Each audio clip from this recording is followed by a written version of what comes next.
And welcome. Welcome to our continuing conversation about spirituality. Again, thank you for all of you who are participating. Those of you who are sending in your questions and your comments, we appreciate that very much. It helps to set the direction and provide a little bit of content for the conversation, which makes the conversation even more real and more energized, I think, than just a bunch of words. So thank you very much for that. And thank you for all those who are sharing this conversation on other platforms and inviting other people to participate in our conversation. That's a wonderful thing also. So it's a great way to study together and to learn together um, about spirituality, about our spiritual selves, about human experience, and how it informs our spiritual journey. So I appreciate all the participation. I was talking to my mother yesterday. As you might imagine, she watches each of these conferences or conversations. And I asked her how it went for her yesterday, and she said, well, it was just a little complicated. Um, and it was probably just a little bit complicated because I began to unravel, if you will, and dig into deeper the ramifications of what it means to live a spiritual life and how it's applied and how perception changes things. And if you think yesterday was a little difficult, then today is going to be, I'm sorry, even a little bit more difficult. Because today I want to talk about perception, again, because it's so central to what spirituality is and how, as human beings, we enter into the spiritual journey, or at least how initially we enter into the spiritual journey based on how we see. But then also there's other components that once we see, we also judge what we see, interpret what we see, and then eventually act on what we see. So that preference for seeing, judging, and acting says a lot about who we are as human beings and who we are on the spiritual journey. And in fact, as our conversation continues, perhaps tomorrow, if all works out as I imagine that it might, we might talk a little bit about the process of seeing and judging and acting, because it's a process that's very much theological. It's a process that is dependent on the wisdom, if you will, of the great Pope St. John the 23rd, and it is also something that is essential in some words that we casually throw around, such as reforms of the Second Vatican Council, or when we talk about liberation theology, or when we talk about base communities, or so many other words that are casually used in conversation today. But at any rate, if we get to that, that may well be tomorrow. Today I want to talk about something else. I want to talk about seeing, and I want to talk about it from the perspective of something that's called emergent theology. Emergent theology is basically based on this premise that when something new captures our attention or we begin to focus on it, the newness is only our perception. More often than not, what we see has already been there. It's always been present, but it just wasn't time for the truth of it to emerge, or we didn't know enough about it to recognize it when it did emerge, or we called it something else as it was emerging, or we resisted it because it challenged us so much. All that is part of the idea of emergence. But emergence is all based on that spiritual component of being able to see, to be able to see and to recognize something, and then to enter into, in confidence, enter into the mystery of it and the experience of it, not as something that is fearful, but rather something that is wonderful, something that is awe-inspiring. And since it's awe-inspiring, it has the potential to be inspirational, and it certainly has the potential to change us, or to at least invite us to change. So we're going to be talking about emergent theology. And to help us in our understanding of that perspective, I'd like to quote an author by the name of Phyllis Tickle.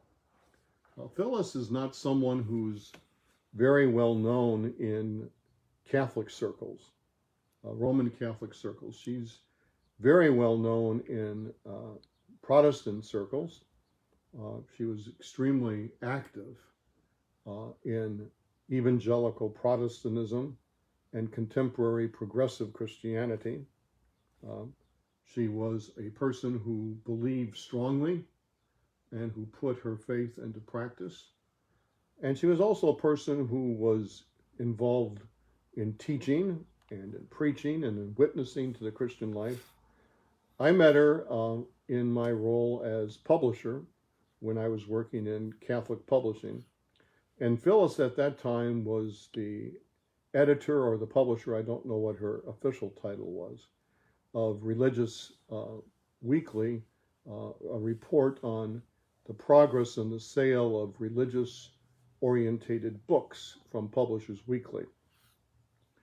The religious selling of books was something that had been going on for centuries, of course, but there was an idea among the great secular publishers, the big secular publishers, that the only books that Christians bought, for the most part, were devotional books or pietistical books like missals or the lives of the saints in the Catholic tradition, or Bibles. They all knew that everybody bought Bibles. But as far as secular publishers were concerned, the only thing that Christians were interested in was Bibles. So they weren't interested in the great other type of publishing that was going on. And Phyllis said that's not true. There are many, many titles that are part of religious experience, and you're missing a chance to enter into dialogue with these authors, some of whom are very critical thinkers and who make a huge contribution to the society in which we live. But the members of the secular press didn't agree with that necessarily. And one of the things that Phyllis argued for and worked very hard for was to include on the New York Times bestseller list religious books that actually had entered into a significant market share and who should be represented in the daily and the weekly and the monthly listing of the New York Times bestsellers. And up until that point, you could not be listed if you were a religious book. Anyways, Phyllis spent a lot of energy, a lot of time convincing the editors of the New York Times and the people who maintained the list of religious writings and other types of data that had something to do with spiritual thoughts and ideas, that it was a booming market, one that was worth paying attention to. And you might remember a book that finally cracked the New York Times bestseller list because it sold millions of copies. And it was a book by M. Scott Peck, and it was called The Road Less Traveled. And The Road Less Traveled, like I said, sold millions of copies. And not only to the religious market, it sold it to the general market. And that pretty well opened up the floodgates of secular publishers and the New York Times paying attention to religious books and spiritual ideas. So as Phyllis was doing all of that, she was also paying attention to what was going on within religious publishing and what was major themes that were emerging in religious publishing. And one of the themes that she identified was the theme that we're talking about today, that she began to see that there was an emergent theology. There was an emergent way of seeing the church there was an emerging way of understanding what it meant to be Christian, and that was being played out in many small communities all throughout the world in many different ways.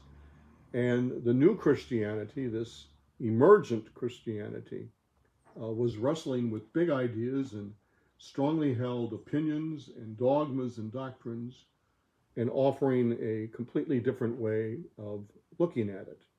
So she began to recognize the presence of all that. And in her book, The Great Emergence, How Christianity is Changing and Why, this is what she wrote.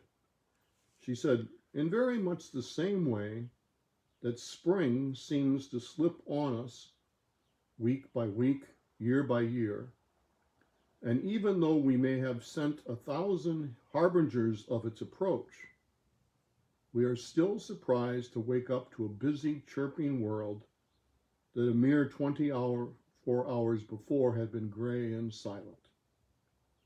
Our surprise does not mean that all of us have failed to notice the first subtle shiftings of the season. It just means that most of us haven't bothered to think about them, because at a practical or useful level, spring isn't here until it's fully enough here to make a difference in our lives, in what we decide to wear, how we plan our activities, what we do with our time, even, and how much we decide to eat. So with that observation in that paragraph, she tried to contextualize the idea of emerging truths and emerging theology. And she tried people to understand that this process of truth emerging is something that is always present and is always seen, but we pay attention to it on different levels. We pay attention to it in different ways, and it all is very much dependent on how we see, how we perceive, how much connected we are with the world. And so something might spring upon us all of a sudden that is developed. It's there, it's got a life, it's very much present, but we've never paid attention to it, and we've never encountered it or engaged it, and so it doesn't mean anything to us. It doesn't seem to be real. But just because we don't pay attention to it doesn't mean that it's something that influences our lives. So when she's talking about emerging truth, she's talking about paying attention to the world in which we live, paying attention to everything that comes to us, not only on our experience of church, and not only in our experience of living together as a community of people, believers and non-believers, not only any experience that we can imagine, that emergence affects the way that we culturally react, that we socially react, that we spiritually react. It affects everything that we are. And she identified for us that there are at least some substantial changes that have occurred in the society in which we live that have changed things so dramatically that it would be foolhardy to believe that because these things have changed, that the way we understand the world in which we live hasn't changed. So, for instance, she notes that in the beginning of the period that she calls this period of emerging theology, about 18% of the population of the Western world are rooted in agriculture. But 82% of the people are now anchored in cities. So there has been this huge shift in population and in living. And I think during this pandemic, we've learned the huge difference in what it means to live in a very urbanized setting and what it means to live in a setting that is not so urban. Perhaps you've seen the big maps of the United States, which shows that 85% of the population of the United States is concentrated on the East Coast and on the West Coast, hugging the coast all the way around the continent. That's a significant amount of people, as she notes. 82% of the people who live within an urban setting. And their experience of life is going to be different than the 18% of people who live in a rural setting. It's not good or bad, or it's just different. She also notes that there are, based on census, and the census that we're presently in is going to help us understand it even more, but this perhaps is something that's startling. Fully 50% of all people, so whether they live on the coast, whether they live in rural areas, it doesn't matter, 50% of all people no longer live in traditional domestic relationships. In other words, the idea of family that we have, a mother, a father, and their children all living at home, perhaps with grandma present living with us, all sorts of ideas that Norman Rockwell would have painted about and we would probably have celebrated. Those types of traditional domestic relationships no longer exist in fully 50% of the population. That is a major shift. And it would be foolhardy to believe that that kind of shift would not affect the way that we see, the way that we understand, and even the way that we believe. She suggests, for instance, that the primary religious expressions that served us in the past are being pushed aside, and new meaning, new ways of understanding, traditional ideas, even ideas that are expressed through dogma and doctrine and religious practices and traditions, that those are changing. And she identifies 3 different questions that seem to be part of this experience and seem to be part of who we are as the people of God. The first question is this: where is authority? So where does authority come from? For a long period of time, we believe that authority came directly from God, that God appointed his kings and queens and dukes and duchesses who held the authority and the divine right that came with that authority. And we believe that that's where authority came from.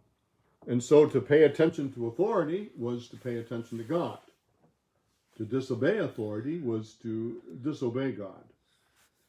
I think that there are very few of us today who would believe that authority is centered around the divine right of kings. That is not our experience of authority. We have a completely different experience of authority, a completely different understanding of authority. So that's one issue. And certainly in the experience of religious community and the experience of church, authority is going to become a major issue. And it always is a major issue, and it's always present to us, but it's becoming even more present to us in the world in which we live. So the first question is, where is the authority? What does it mean to have authority? A second question, and this is really what we've been talking about when we talk about spirituality, but what does it mean to be a human being? What does it mean to be a person who has reflective consciousness? What does it mean when I say that all human beings are spiritual beings having human experiences? What does that mean? If all human beings are spiritual beings that have human experiences, are some human experiences more valuable than other human experiences? So, for instance, the fact that I live in a very wealthy country and that I have many opportunities, does that mean that my humanity is somehow better or more valuable than the humanity of someone who lives in an extremely poor country? Do I have, as a human being, basic rights and basic responsibilities? Or is that dependent on other things? So the whole question of what does it mean to be a human being? What does it mean to have consciousness? What does it mean to be responsible for the life in which we live? All of those questions are extremely important. And anyone who would say that they're not doesn't understand the world in which we live. It wasn't a very long time ago when the idea was that the only person who had any type of value was a person that had divine authority. So the king had all the value, and everybody else was to serve him. That was replaced eventually by the ability to have property, great lands, and along with the great lands came great titles. They had value and worth. All that is changing. What is the value and worth of a human being, and how is it measured? So that's part of the world in which we live. And we would be fooling ourselves if we didn't believe that it has something to do with spirituality also. And finally, a suggestion is, how can we live together? So how can we as human beings, with all of these questions, with all of these challenges, with all of these opportunities, how can we live together? How can we form communities? How can we form families? How can we build relationships? Who am I able to love? Who am I able to enter into relationship with? How is that relationship celebrated? What are the rights that I have in that relationship? What am I permitted to do? What am I not permitted to do? Is it dependent on just what I feel? Or is it dependent on the permission of another person? So the questions get all wound up and get us all involved in our conversation and our experience of what it means to be a spiritual person living in the world in which we live. Now, despite all of that, and that sounds like a lot, and it is, and it's nevertheless part of our spirituality, there are some things that we have to pay attention to and we're invited to pay attention to that come to us out of this experience of acknowledging emergent theology, or the experience of humanity constantly emerging and grace of God constantly being made present to us.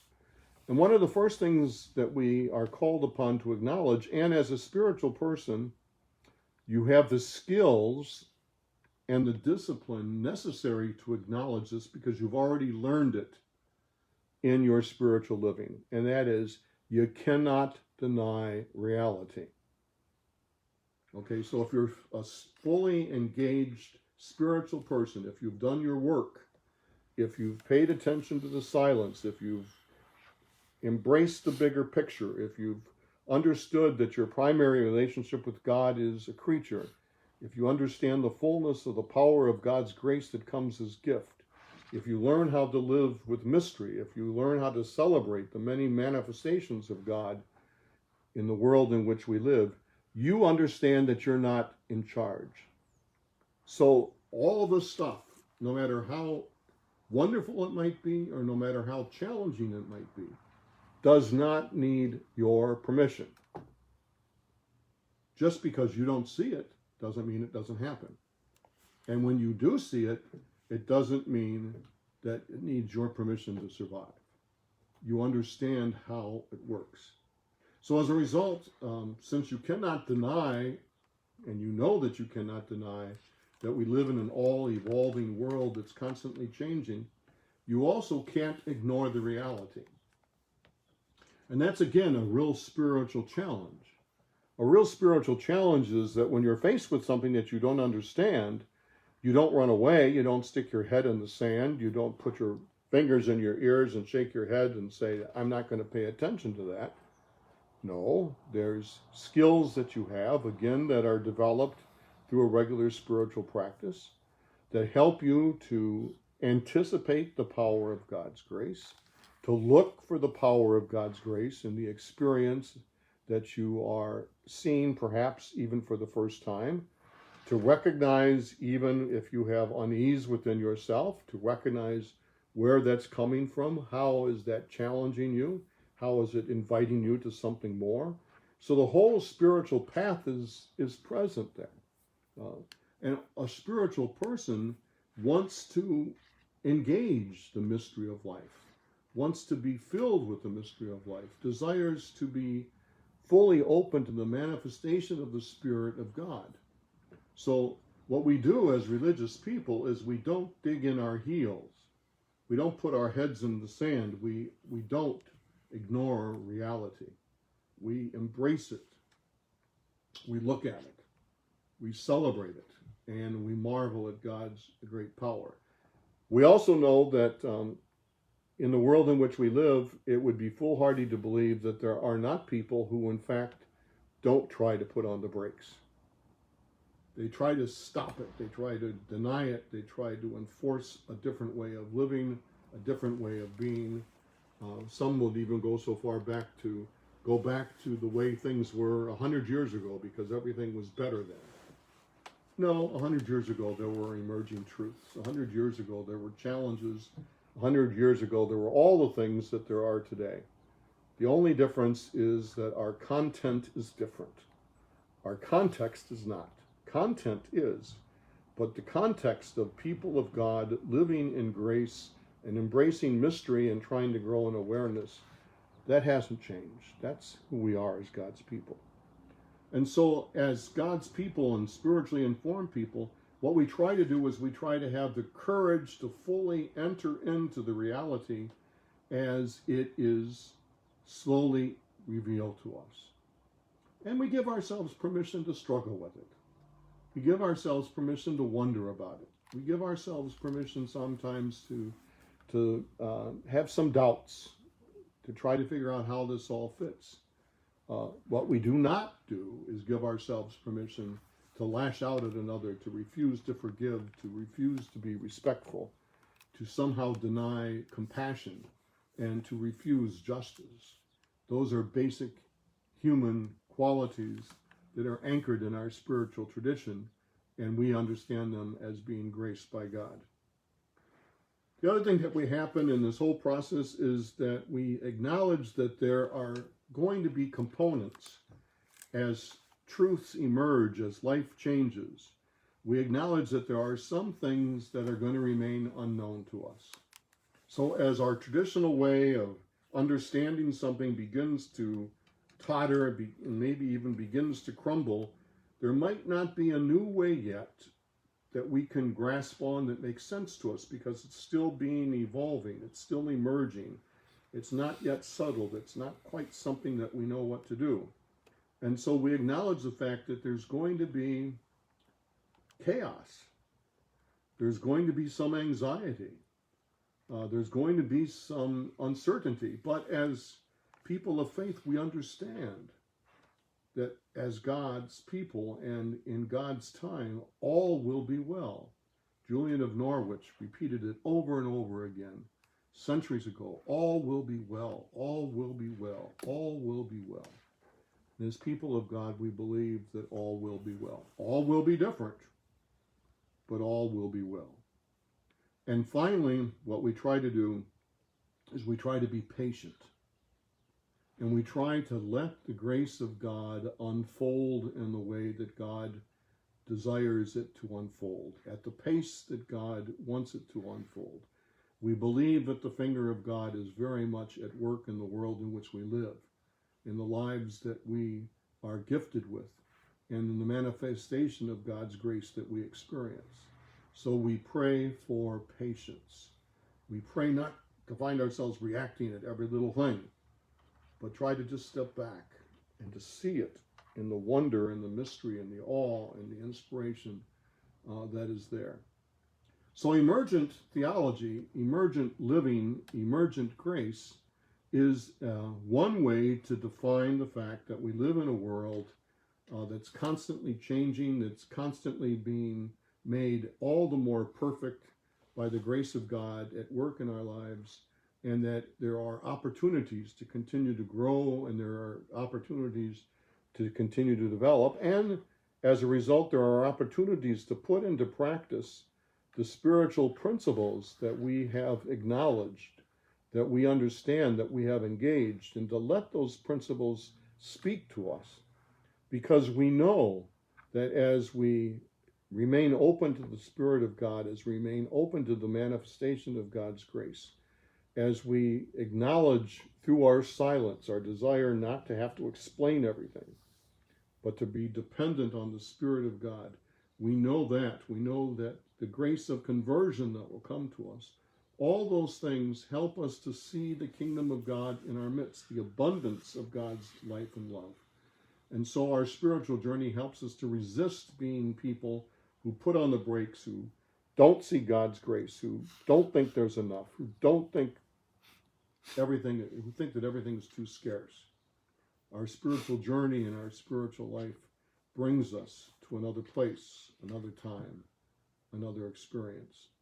So as we continue with our journey tomorrow, we'll continue with this idea, and then we're going to go into that other idea that I was talking about that is rooted in the theology of St. John the 23rd and especially the Vatican Council, to see, to judge, and to act.